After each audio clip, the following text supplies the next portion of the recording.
Hello student. आज हम pharmaceutical inorganic chemistry B pharm first year unit third cathartics topic की study करेंगे। Cathartics, what is cathartics? Cathetics are the drugs that are used to loosen stool and increase bowel movement. It is used to treat or prevent constipation. Constipation is infrequent or difficult evacuation of the feces.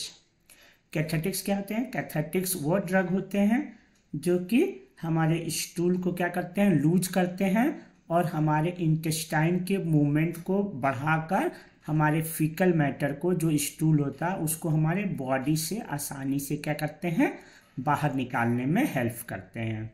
They are use to treat और prevent constipation, ये constipation को treat करने के लिए या उससे बचाव करने में यूज करते हैं। कॉन्स्टिपेशन इज ए इनफ्रीक्वेंट और difficult evacuation of faeces. Constipation हम उसको कहते हैं जब हमारी फीकल जो होता है, फीकल मैटर या दस्त जो होता है, इनफ्रीक्वेंट हो जाता है, यानी कि होता नहीं है या डिफिकल्ट होने में प्रॉब्लम करता है, टाइट हो जाता है, जिससे क्या हो जाता है कि हमें जब दस्त करने जाते हैं तो वो बाहर नहीं निकलता है और बहुत ज़्यादा दर्द होता है। उस केस में हम क्या यूज करते हैं? कैथेटिक्स को यूज करते हैं, जो कि क्या करता है, स्टूल को जो है पतला कर वो हमारे शरीर से बाहर निकाल देता है। They may be given for clearing bowel before surgery. Cathartics और कब यूज करते हैं? जब सर्जरी के समय हमें नीड होती है कि हमारे बाउल जो है, जो भी इंटेस्टाइन है या स्टोमक है, वो क्या हो, खाली हो, इम्पटी हो। उस समय हम कैथेटिक्स को देकर सारे वेस्ट मटेरियल जो भी हमारे पेट में, इंटेस्टाइन में होता है, उसको हम शरीर से बाहर निकालते हैं थ्रू कैथेटिक्स। जो भी ये कॉन्स्टिपेशन में यूज होते हैं ड्रग्स, वो कितने तरह के होते हैं? 3 तरह के होते हैं, लेक्सेटिव्स, परगेटिव्स, कैथेटिक्स। हमको डिटेल किसकी पढ़नी है? कैथेटिक्स की। लेक्सेटिव क्या होते हैं? Milder action. माइल्डर एक्शन मतलब यानी इनका एक्शन जो होता है स्लो होता है, या जब बहुत टाइम लेते हैं एक्शन शो करने में। It work by increasing intestinal movement. ये क्या करते हैं? इंटेस्टाइन के मूवमेंट को बढ़ा देते हैं। इंक्रीजिंग स्टूल बल्क, ये बल्क स्टूल जो हमारा दस्त होता है उसके बल्क को बढ़ा देते हैं। एंड मेक स्टूल सॉफ्टनर, और स्टूल को क्या कहते हैं, सॉफ्ट कर देते हैं। ये कैसे काम करते हैं? ये जो है ज़्यादा से ज़्यादा पानी एब्जॉर्ब कर लेते हैं हमारे इंटेस्टाइन से, और क्या इस पानी जब इसमें आ जाता है तो क्या हो जाता है, इनका बल्क बढ़ जाता है और स्टूल सॉफ्ट हो जाता है, जिससे कि ये क्या कर देते हैं, ये आसानी से हमारे शरीर के बाहर निकल जाते हैं without causing pain. Prolong use of laxative may cause habitual और डिपेंडेंसी। अगर हम लगातार हैबिचुअल को ज़्यादा दिन तक यूज करते हैं तो क्या हो जाते हैं, ये हैबिचुअल हो जाता है या डिपेंडेंसी कॉज करता है। इसका मतलब हुआ कि यानी हैबिचुअल हो जाएगा, यानी बिना हम लेक्सेटिव को लिए क्या है, हमको दस्त होगा ही नहीं, यानी कि हमारा स्टूल जो है वो शरीर से बाहर आएगा ही नहीं। ऑनसेट ऑफ एक्शन क्या हो जाता है, यानी कितने देर में ये काम करते हैं? ये 12 आवर टू 72 आवर्स जो है ये लगता है इनको वर्क करने में। परगेटिव, सेकेंड टाइप क्या है? परगेटिव। परगेटिव और मॉडरेट एक्टिंग। परगेटिव क्या होते हैं? Moderate acting. Laxative milder action थे, ये मॉडरेट, यानी इनका एक्शन थोड़ा सा लेक्सेटिव से फास्ट होता है। इनका onset of action 6 to 8 hours होता है, यानी 6 से 8 घंटे में ये अपना वर्क शो करते हैं। कैथेटिक्स क्या होते हैं? स्ट्रॉन्गर एक्टिंग रिजल्टिंग इन मोर फ्लूइडिफिकेशन। ये क्या होते हैं? इनका एक्शन जो होता है फास्ट होता है। ऑनसेट ऑफ एक्शन क्या है? 30 मिनट टू 3 आवर्स। ये जो है आधे घंटे से 3 घंटे के अंदर जो होता है अपना एक्शन शो करते हैं। रूट ऑफ एडमिनिस्ट्रेशन, जो भी हम कैथेटिक्स यूज कर रहे हैं उनका किस रूट से हम देते हैं? Administered by oral route. Oral route से यानी कि मुंह के द्वारा हम देते हैं, टेबलेट के फॉर्म में, सस्पेंशन के फॉर्म में या पाउडर के फॉर्म में। सस्पेंशन क्या होता है? लिक्विड होता है, पाउडर फॉर्म में। आर बाय रेक्टल रूट, या इसको हम ओरल रूट भी दे सकते हैं या रेक्टल रूट। रेक्टल रूट में क्या देते हैं? सुपोसिटरीज और इनिमा देते हैं। Classification of cathartics on basis of mode of action. Mode of यानी कैथेटिक्स किस तरह से वर्क कर रहा है, इस बेसिस पे हम कैथेटिक्स को 4 तरह से डिवाइड करते हैं, क्लासिफाई करते हैं। Lubricant, bulk purgative, stimulant cathartics and saline cathartics. lubricant. In case of constipation, the content of intestine become hard because of absorption of water in body. This result in difficulty in emptying the bowel. In such condition, lubricants are used that cause smooth clearance of fecal matter. Example: mineral oil, glycerin, liquid paraffin. यानी lubricant कब काम करते हैं? जब हमारा constipation हो जाता है। कॉन्स्टिपेशन के थ्रू जो है कब यूज करते हैं? जब हमारे स्टूल से जो है पानी का एब्जॉर्प्शन हो जाता है इन बॉडी में जो है इन बॉडी स्टूल से जब पानी का एब्जॉर्ब कर लेगा हमारा बॉडी, तो क्या होता है, स्टूल में पानी की कमी हो जाती है, तो वो स्टूल क्या हो जाता है, टाइट हो जाता है। तो टाइट हो जाता है तो इस कारण से जो है वो आसानी से बाहर नहीं आता है। तब हम लुब्रिकेंट देते हैं जो कि क्या कर देता है, क्लियरेंस को। Lubricant are use that cause smooth clearance of the faecal matter. Lubricant देंगे तो क्या कर देता है, जो हार्ड हमारा स्टूल हो जाता है उसके ऊपर क्या कर देता है, एक लुब्रिकेंट लुब्रिकेशन कर देता है, लुब्रिकेशन, जिससे क्या होता है वो टाइट जो स्टूल है वो आसानी से वो लुब्रिकेंट के थ्रू बाहर चला आता है। इस लुब्रिकेंट में क्या यूज करते हैं, मिनरल ऑयल, ग्लिसरीन या लिक्विड पैराफिन। सेकेंड क्या है, bulk purgatives. These are the agents which are made from cellulose or non-digestive type material that swell when beat. It acts by increasing the bulk of intestinal content.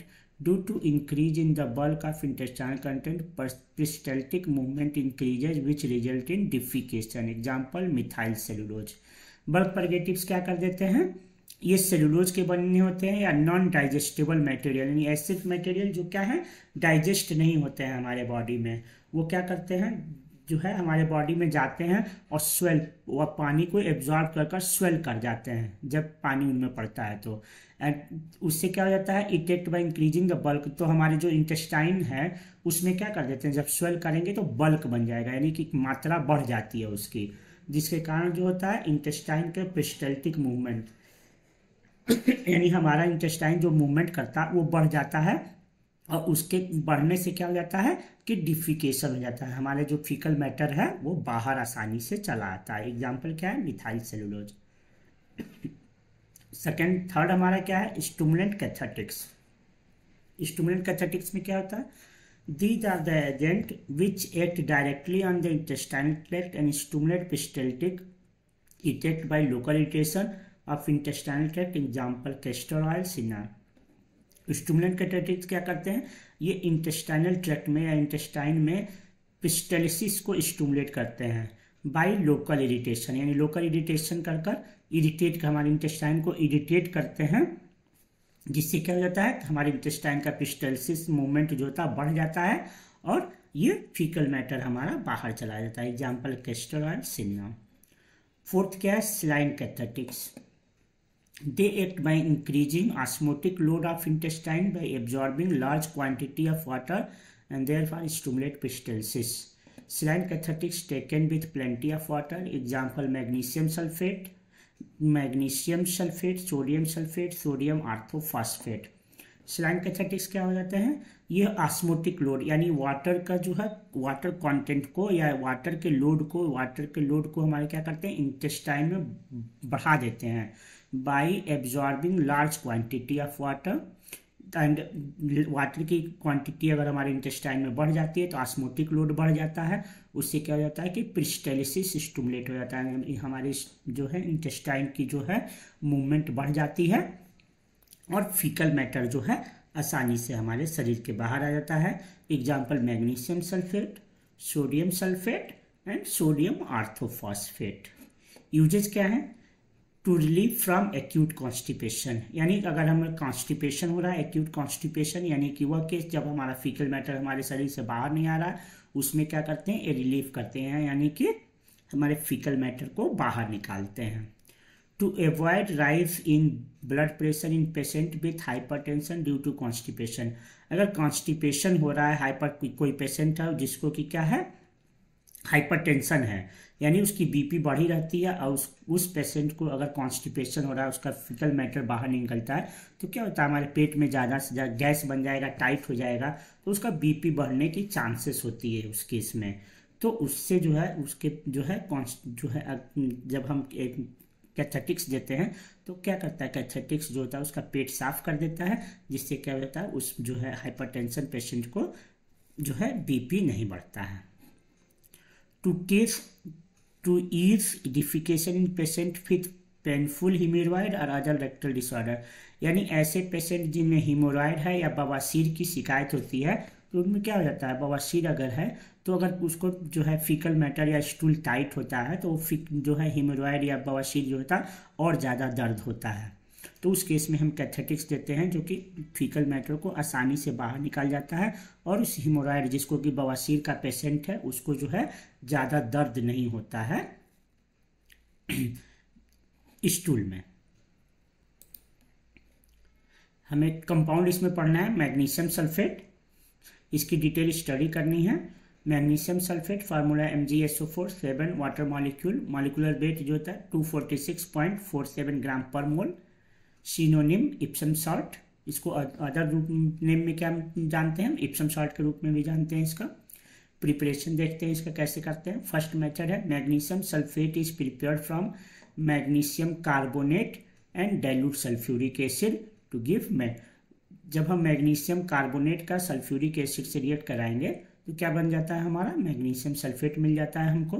Second method है magnesium sulphate can also be prepared from magnesium oxide and dilute sulphuric acid. जब magnesium oxide का reaction करा देते हैं sulphuric acid H2SO4 से तो हमको magnesium sulphate मिल जाता है। मैग्नीशियम सल्फेट की प्रॉपर्टीज क्या है, it is white crystalline having cool saline bitter taste, ये वाइट क्रिस्टलाइन होते हैं और स्लाइन बीटा टेस्ट होता है। इट इज इन वाटर में insoluble in water and sparingly soluble in alcohol. Water में टोटली इनसॉल्युबल होते हैं लेकिन अल्कोहल में क्या होता है, थोड़े बहुत इनकी सॉल्युबिलिटी होती है। यूजेज क्या है, it is used as saline cathartics, ये सलाइन कैथेटिक्स के रूप में यूज होते हैं and used in treatment of electrolyte deficiency. Magnesium sulphate में जो है अगर इलेक्ट्रोलाइट की कमी हो जाती है तो उसमें भी हम मैग्नीशियम सल्फेट की यूज करते हैं, जो कि इलेक्ट्रोलाइट को क्या करता है हमारे बॉडी में मेंटेन हो जाता कर देता है। इलेक्ट्रोलाइट की कमी का मतलब क्या है, इलेक्ट्रोलाइट डिफिशिएंसी जब हमारा उल्टी हो रहा है या ज़्यादा दस्त हो रहा है, डायरिया हो रही है, तो क्या हो रहा है बॉडी से जो था फ्लूइड जो है ज़्यादा बाहर आता है, जिससे कि मिनरल्स की भी कमी हो जाती है। उस केस में हमारा जो बॉडी में इलेक्ट्रोलाइट का बैलेंस है वो जो है बिगड़ जाता है, उसी को हम इलेक्ट्रोलाइट डिफिशिएंसी बोलते हैं। Used in wet dressing in bowls, ये क्या है, बाउल्स क्या है, घाव की जो ड्रेसिंग में भी ये मैग्नीशियम सल्फेट यूज होता है। And helpful to promote evacuation of gall bladder content in the treatment of cholecystitis. Cholecystitis क्या होता है, cholecystitis inflammation of gall bladder. ये क्या होता है, helpful to promote evacuation, gall bladder को खाली करने में भी काम आता है ये in the content in the treatment of cholecystitis। Second compound हमको पढ़ना है sodium orthophosphate. Chemical formula Na2HPO4 12 water molecular weight 358.14 gram per mole. Preparation, it is prepared by adding sodium carbonate to a hot solution of phosphoric acid. Sodium carbonate का हम reaction कराते हैं Na2CO3 H3PO4 phosphoric acid से, तो हमको मिल जाता है क्या, सोडियम आर्थोफॉस्फेट मिल जाता है। प्रॉपर्टी क्या होता है, it is occur as colourless transparent crystal having saline taste, odourless होता है, soluble in water but insoluble in alcohol. ये जो सोडियम आर्थोफॉस्फेट क्या होता है, वाटर में सॉल्युबल होता है बट अल्कोहल में इनसॉल्युबल होता है। यूजेस क्या होता है, it is used as cathartics and buffering agent, ये होता है कैथेटिक्स के रूप में भी यूज होता है और बफरिंग एजेंट के रूप में भी यूज होता है। Protective and adsorbent, next topic जो है, नेक्स्ट कैथेटिक्स के बाद नेक्स्ट क्लासिफिकेशन हमें जो पढ़ना था गैस्ट्रोइंटेस्टाइनल एजेंट में, हमारा कैथेटिक्स टॉपिक जो है, कैथेटिक्स में हमको ये पढ़नी थी हमको, व्हाट इज कैथेटिक्स, क्लासिफिकेशन ऑफ कैथेटिक्स। दो कंपाउंड है को magnesium sulphate and sodium orthophosphate, इनकी डिटेल्स हमको पढ़नी है, हमारे सिलेबस में ये है। नेक्स्ट टॉपिक हमारा गैस्ट्रोइंटेस्टाइनल एजेंट का है प्रोटेक्टिव एंड एड्जॉर्बेंट। पहला हमने क्या पढ़ा था, पहला एसिडिफायर्स पढ़ा था, दूसरा हमने पढ़ा था एंटासिड, थर्ड जो है हमारा कैथेटिक्स था, और जो है फोर्थ हमारा क्या है, प्रोटेक्टिव एंड एड्सॉर्बेंट। उसके बाद हम पढ़ेंगे लास्ट टॉपिक हमारा यूनिट थर्ड का, anti microbial agent. Protective and adsorbent. Gastrointestinal adsorbent are the chemically inert substance which is taken to absorb gases, toxins, bacteria in stomach and intestine. These agents are used in the treatment of mild diarrhea or dysentery and other disturbances in gastrointestinal tract.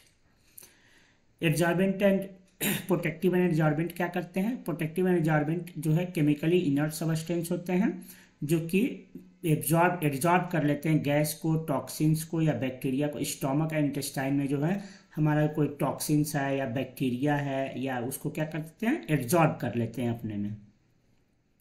और इनका use होता है mild diarrhoea, treatment of mild diarrhoea, dysentery, other कोई भी जो है diarrhoea हो गया यानी पतला दस्त हो रहा है, डिसेंट्री हो गया, या कोई अदर गैस्ट्रोइंटेस्टाइनल ट्रैक्ट में हमारे डिस्टर्बेंस है, उसमें जो है ये काम करते हैं। इनका एग्जाम्पल क्या है, क्योलिन एंड बेंटोनाइट। इनके हमें डिटेल्स पढ़नी है।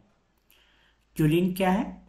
Chemical formula Al2O3 2SiO2 2 water molecule, molecular weight is 258.16 gram per mole. Types क्या है? हैवी, दो तरह के होते हैं, heavy kaolin and light kaolin. Heavy kaolin क्या है? It is also called kaolin या China clay, used as pharmaceutical aid. Light kaolin क्या है? Used as anti diarrhoeal. Light kaolin जो होता है एंटी डायरियल के रूप में यूज होता है। प्रिपरेशन कैसे करते हैं हम इसका? It is prepared by treating natural clay with hydrochloric acid to remove impurities such as calcium, magnesium carbonate, ferric oxide present in it. It is filtered, washed, dried to obtain purified, hydrated aluminum silicate, heavy kaolin. Light kaolin is finely divided form of kaolin containing hydrated aluminum silicate, purified by elutriation. It is especially meant for internal use. जो light क्योलिन होता है ये क्या होता है, internal use में होता है। It is prepared by treating natural clay, जो नेचुरल क्ले हमारा है उससे क्या कर देते हैं, उससे बनाते हैं हम इसको क्योलिन को। तो it is prepared by treating natural clay को हम क्या कर देते हैं, हाइड्रोक्लोरिक एसिड के साथ रिएक्ट कराते हैं, और जो इम्प्यूरिटीज नेचुरल क्ले में पाई जाती है such as calcium, magnesium carbonate, ferric oxide, इसको क्या कर देते हैं, रिमूव कर लेते हैं। फिल्ट्रेशन के थ्रू वॉश करते हैं इसको, और फिर इसको ड्राई कर हम प्यूरिफिकेशन कर देते हैं।